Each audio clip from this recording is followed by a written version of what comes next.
Good morning. Welcome back to Professional Insights, brought to you by the National Referral Network.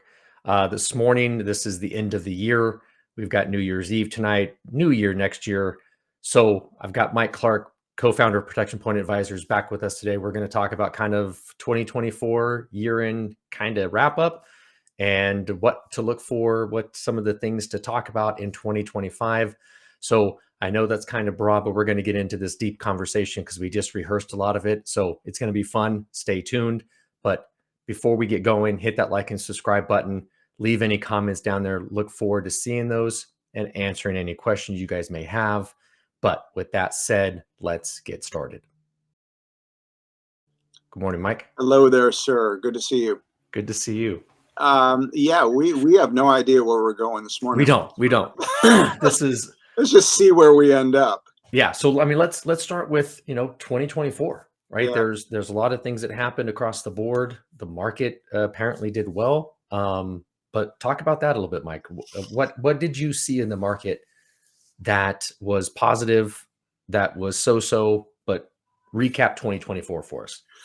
Well, I think once again we saw big tech really leading the equities. The S&P, for example, is up 26%. I think, as I'm sitting here now, or thereabouts. And that again, big tech largely carried the market's water. What we became known as the Magnificent Seven stocks. Nvidia, Amazon, Microsoft, Tesla, Apple, Alphabet. I usually can get all seven. I know Meta. That's it. I got all seven. Meta. There we go. But so it was certainly good news for the markets. But so if your portfolio this year was up substantially, and there's every reason to be happy if you're an investor. The economy also is pretty strong. Inflation's coming down. The Fed cut interest rates a couple of times. So, I mean, the economy's kind of checking all the boxes, as are the markets. So it's a really, really good year for on just about every single front. I think what's encouraging is the fact that returns in the markets are now coming from a much broader cross section of stocks. And I think we're going to see that trend continue into 2025. Over 50% of the market's returns up until I think about September were, and somebody will say, well, it's not through September, it's through October. Anyway, right around there. Right. Okay. We're coming from those seven stocks, but now that's broadened out, and I think we're going to see returns coming from other sectors, energy, financials, other areas. We also saw small cap stocks struggle a lot. We saw international stocks struggle, meaning their returns just weren't anything to write home about. And I think we had an expectation this year that international stocks were going to do reasonably well. That didn't happen. And then finally, the bond market has been largely flat for the last almost 3 years. So it's not that everything's good. There's this sort of narrow area that sort of elevated everything. But what I'm hoping and looking towards in 2025 is that broadens out, and that we see participation from a myriad of areas, and perhaps maybe the bond market waking up a little bit. So, Mike, taking a step back here, why do we benchmark against the S&P 500? Out of curiosity? Well, I don't know that first of all, if you're an investor and you're diversified, you never should benchmark against the S&P because it's an inappropriate comparison. But then why does the media, everybody talks about the S&P? I mean, Dave Ramsey, even Warren Buffett on some interviews, if you just put money in the S&P 500, and I understand putting money into the index. Well, I don't know that Warren Buffett talks about it the way other people do. True. Warren Buffett, again, Warren Buffett knows what he's doing. Right. He also talked. I mean, I also heard, on a side note, I also heard him on an interview talking about diversification as a fallacy. Right. Yeah. He's gonna qualify his remarks always. Yeah. Other commentators who may be a little more boilerplate, and I don't know that I've ever loved. I mean, I have a love-hate relationship with media commentators when it comes to money. I think if they're motivating people to get their financial house in order, I think that's a good thing. But their advice often when it comes to investments and diversification and financial planning and other things tends to be sometimes it's just downright it's either basic or downright bad depending upon what they're talking about. So benchmarking the S&P is like comparing a minivan to a Porsche, you Okay. know? I mean, if your portfolio is conservative and it's meant to behave in this very stable kind of a way because you're either in retirement or you're very close to it and you can't afford the volatility of the broader markets, um, you shouldn't be benchmarking that way. What you should be doing is benchmarking to something that's built like what you have, which is like comparing a minivan to another minivan. Right. Okay. So there's all these apples and oranges comparisons that go on, and they're misleading to the uninitiated and the uneducated. And I think to a certain extent, they can be dangerous because they drive investment decisions that tend to work against investors. So moving forward, because I know one of the things that we cover and we talk about are the kind of the technicals, and I don't want to get deep Right, into the technicals, right? But there are some indications, and indications are loose, that there could be a retracement of, say, the S&P 500 or the broader market. right. So now you're getting into technical terms. We should explain what those are. So when you're referring to technicals, what you're talking about is looking at charts and to a lesser extent data sets as a way of trying to determine which direction the market's going to move in. Okay. And technicals consider pricing, they consider movement on pricing, that kind of thing. So it's really just looking at the direction, the trend of things. And just a basic primer on the technicals, technicals often look at what are called support and resistance levels, meaning, it's like fleas in a flea circus, right? They'll only jump so high and they'll only go down so low, and that's kind of how the market behaves. But on the top end, that resistance level on the top end, it's thought that if the market punches through that sort of that top end, it's thought to be developing a new trend, and the same thing on the bottom because generally markets stay within certain ranges. So technicals really look at the likelihood that those levels will be breached and how the trend's going to be is going to occur going forward.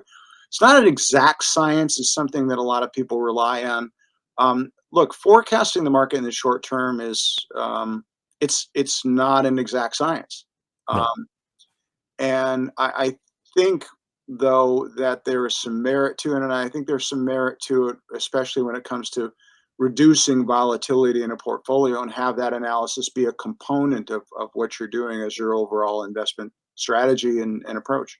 See, and you and I talked about this, Mike, and I'm not indicating or saying people should be technical experts.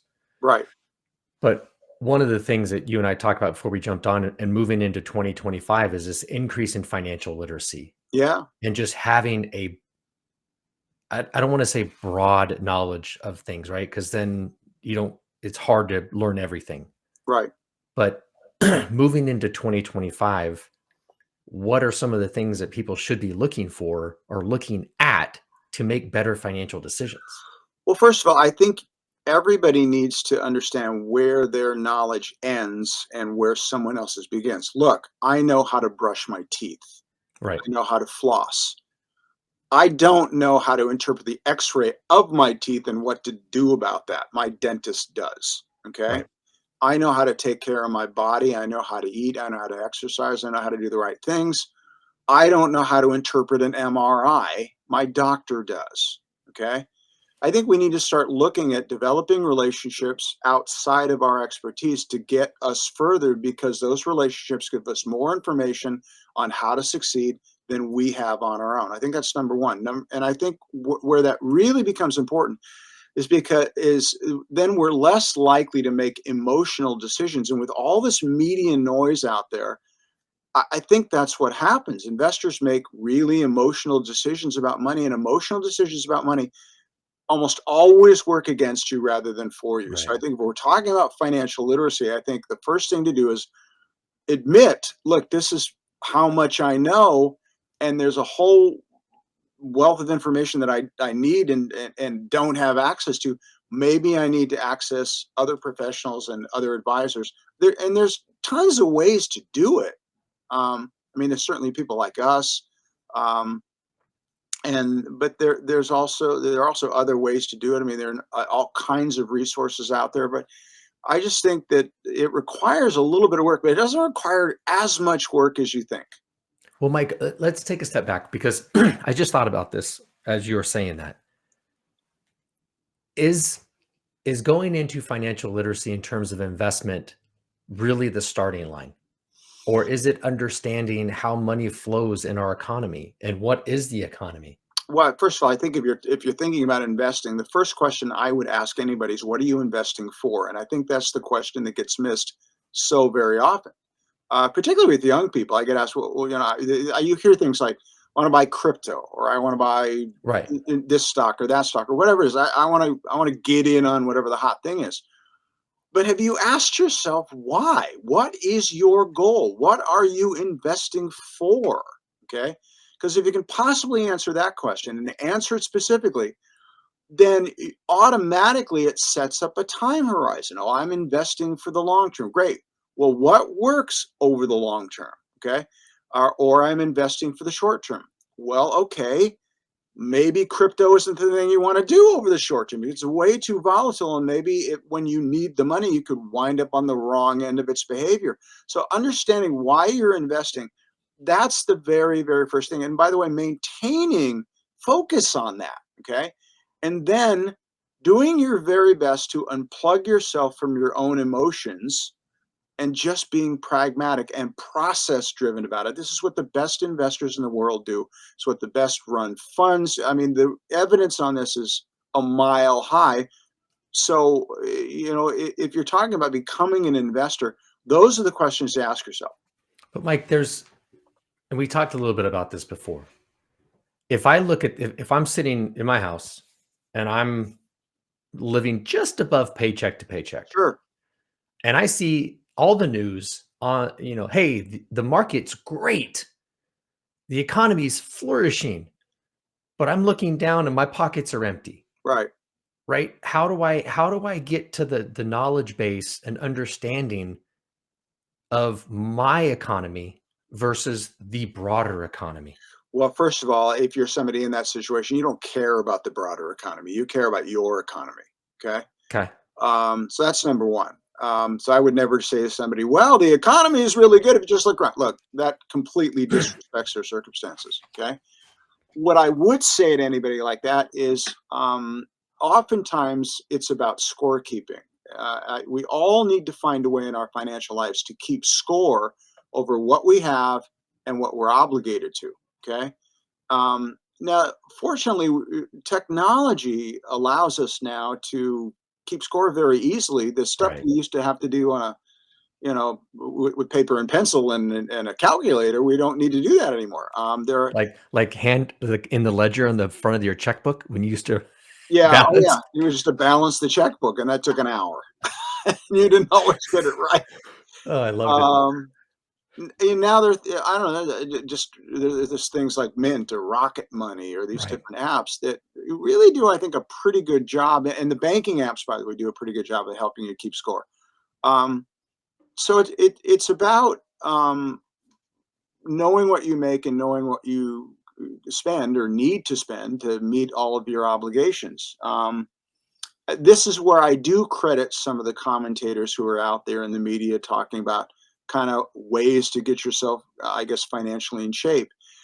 Then from there, look, I'll just say this. I think the best investment anybody can ever make at any time, anywhere is in themselves. Yep. The most successful people that I know are constantly investing back in themselves. They're investing in their own knowledge. They're investing in the expansion of their expertise with regard to what they do and beyond. They recognize the value of other professionals and other people's expertise. I just would say to anybody, invest in yourself and study success. And those things in combination give, I think, anybody the best chance to elevate their circumstances. And as they're going through that process, right? Because that could be a lengthy process.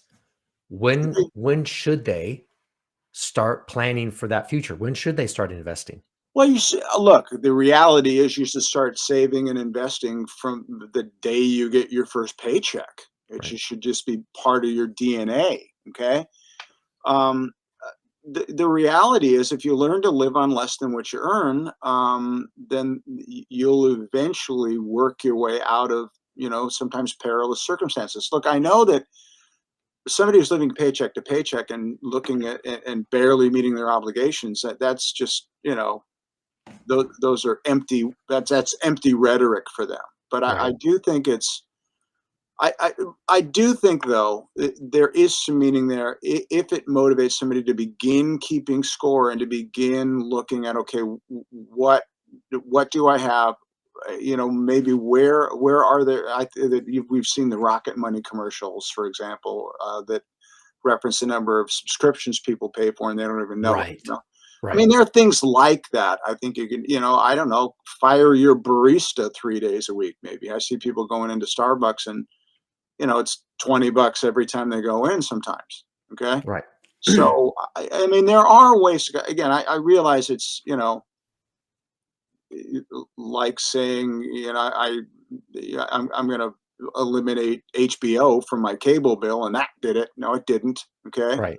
Right. Because I think Um, that that's one of the, and I think maybe this is like, right. Maybe this is a topic that we talk about, some of the yeah, myths, Mike, yeah, because there's the latte factor is came out, I don't know how many years ago, but basically it's the latte factor is you're going and spending $4 for a cup of coffee every right. day.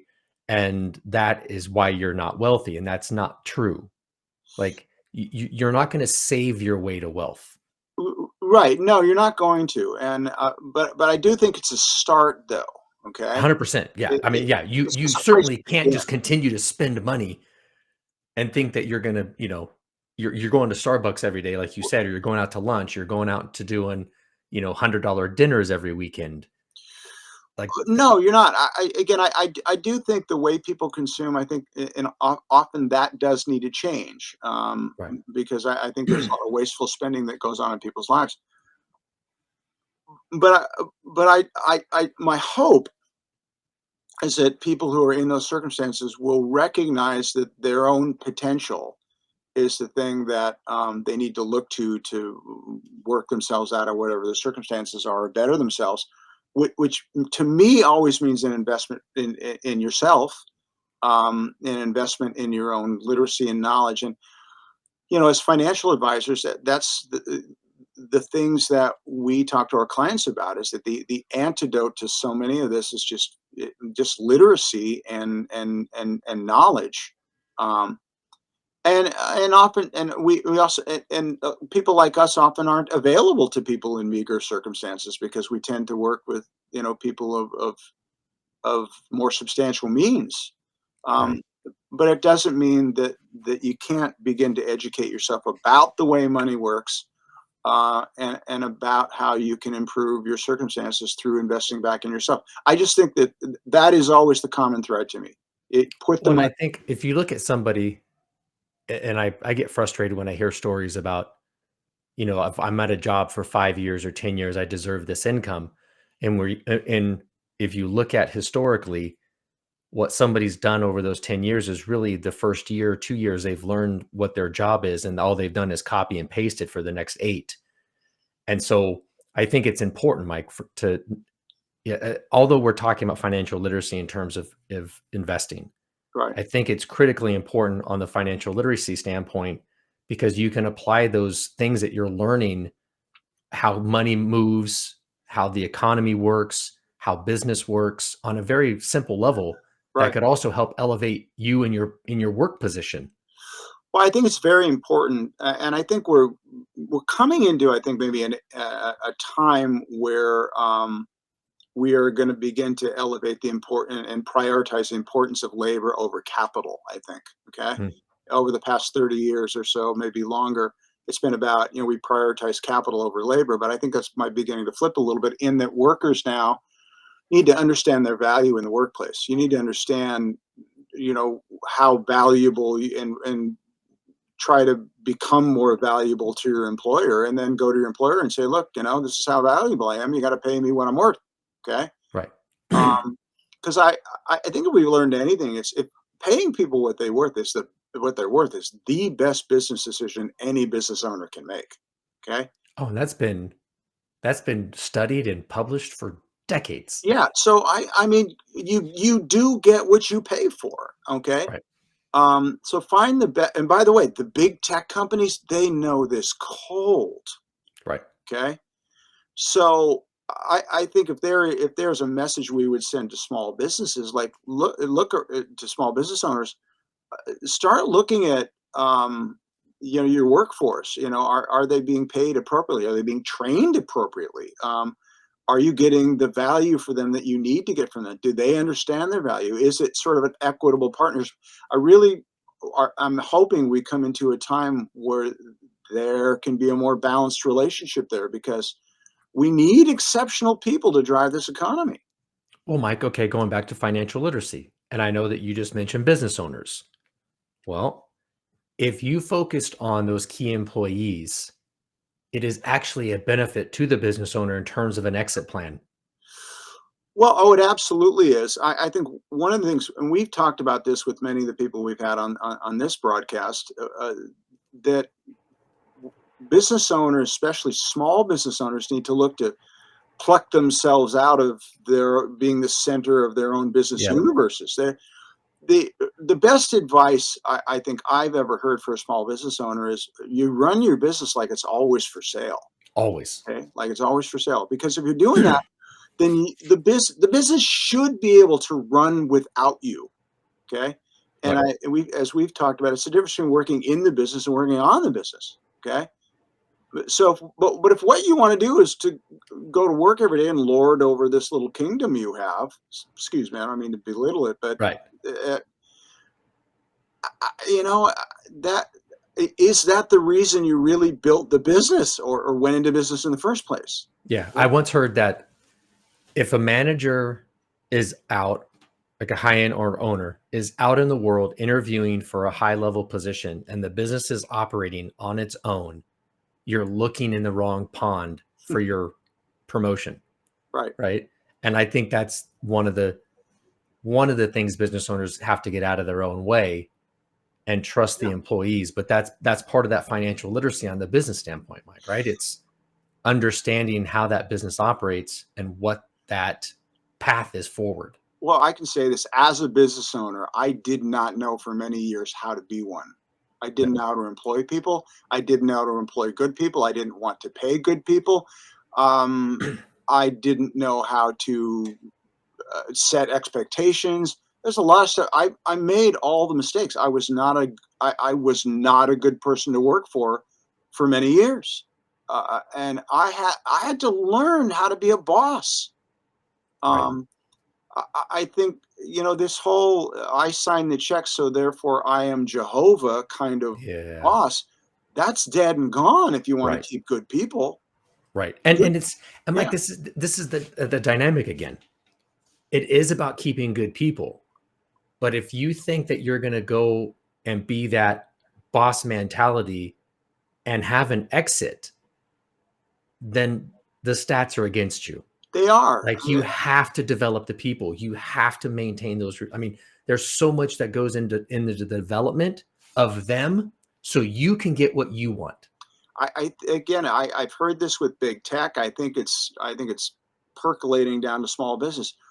If you're going to get your business right, you got to get your people right. 100%.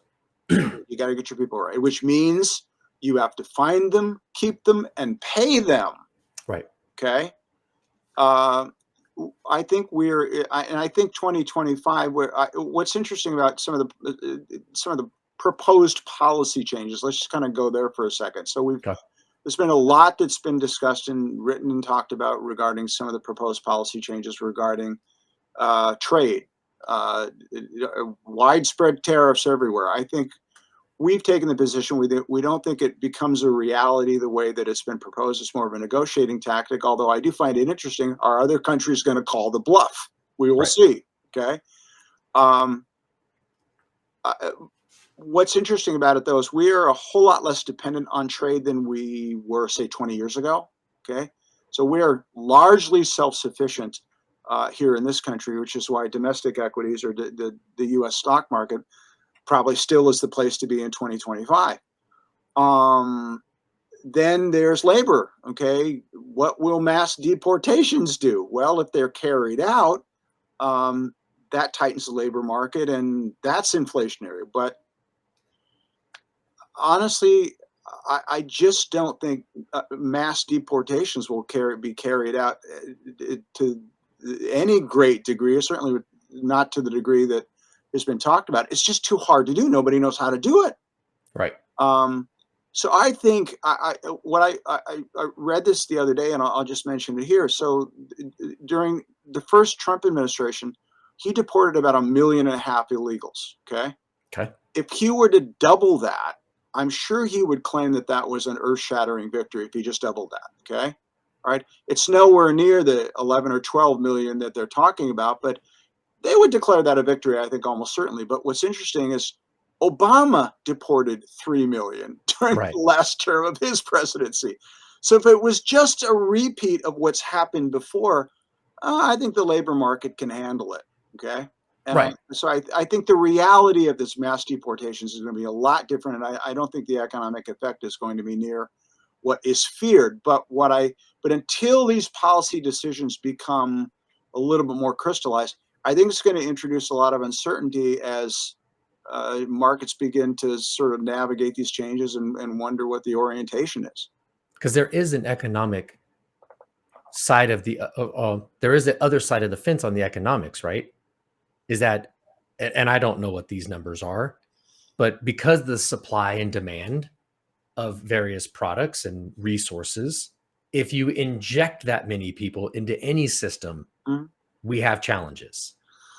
Or if you remove that many people from any system, we have challenges. Okay.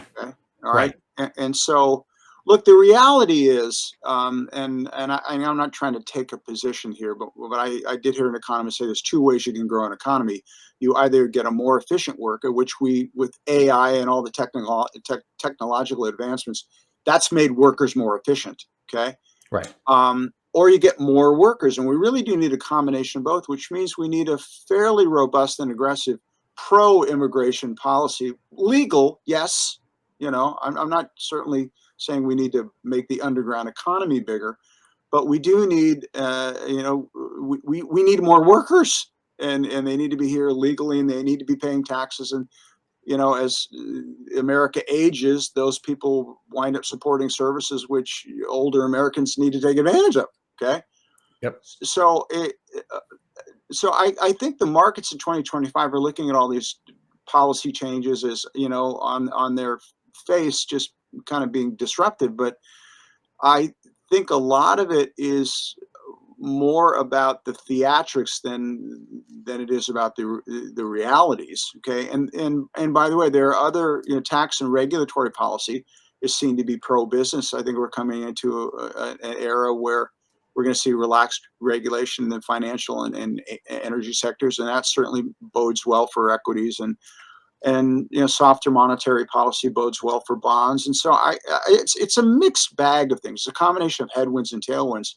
I think, though, what I would say to anybody who's fearful about a lot of these changes, I think if you look at history, policy changes are very, very seldom overly disruptive in this way. And I think that's the way we're looking at it. It's going to be more about theater and really less about real substance. Yeah, we'll see how it plays out, because it's happening. It's happening here quickly. So, Mike, we're at a half an hour here. I know that we try to keep we these went a things long relatively time. short. Any final thoughts before we wrap today up? I would say to investors, business owners, anybody who has any grave concerns about there being tremendous disruption ahead. I don't think that's going to be true. I think there will be. I think there will be a lot of barking and not a lot of biting. Well, And I think that the markets are currently looking at it that way. Although we've seen the markets pull back in the last couple of weeks, and I think that's more to do with valuation than anything else. It's just the market got itself overvalued and just pulled back, and that's what markets do. Okay. We are cautiously optimistic about 2025. It's going to be a bumpy ride, though. Just put your seatbelt on, strap in. We're going to hit some turbulence, but the plane's not going to crash. Well, yeah, I've talked. I mean, I haven't talked, but even coming out of COVID, there are some economists that saying like, "Hey, this is going to be," and their words was a lost decade, Right. right? Because of the turbulence. Mhm. We still are seeing some residual effects from COVID on the supply side, Right. and some of those haven't been ironed out. And we're going into 2025, so there's a lot that's happening, and tomorrow's a new year, which is funny because it's just a new day, but tomorrow's a new year. Right. Yeah, it is a new year, and I would just say to people as well, be. I think we could sometimes become a little bit more patient with how these changes play themselves out. Let them play themselves out. Don't be that sports fan that if the team doesn't, win the first 5 games, you want to fire the coach. Right. I think the biggest thing, Mike, is when I talk to clients about it, it's not necessarily on the broader global stage. Like, get your house in order. Yeah. Like, what is your economy? What is your cash flow? Don't worry about what's going on in some other city, or the economics of the U.S. when you need to increase your financial literacy to make more money to Right. put food on the table, Right. right? Right. That's the economy that you need to be worried And about. there, and there, Your local stuff that's happening. right. And there's no such thing as too much financial literacy, and Yeah. it's easy to acquire. It's very easy to. Yeah. Right. Um, Got and an we want. abundance of information on our cell phones. Right, right, and by the way, separating the signal from the noise, you know. Right. Um, but look, I applaud anybody who's sort of seeking knowledge in those areas. There's a great wealth of information out there, and I think anybody who's watching this, if they want to know more about how to get it, we can tell them. Yes, because the links in the links in the description. We're here every Tuesday morning. We've got professionals on here talking about these things Yeah, from a wide array of professionals or specialties. Mike does a great job every month. The firm puts together educational webinars. That link in the registration will be in the description below. Please reach out with any questions. I'm happy to answer them. We'll get a professional on to talk about the we topic. will. We Let will. us know. And happy New Year, everyone. Be safe. Happy New Year. Thanks, Mike.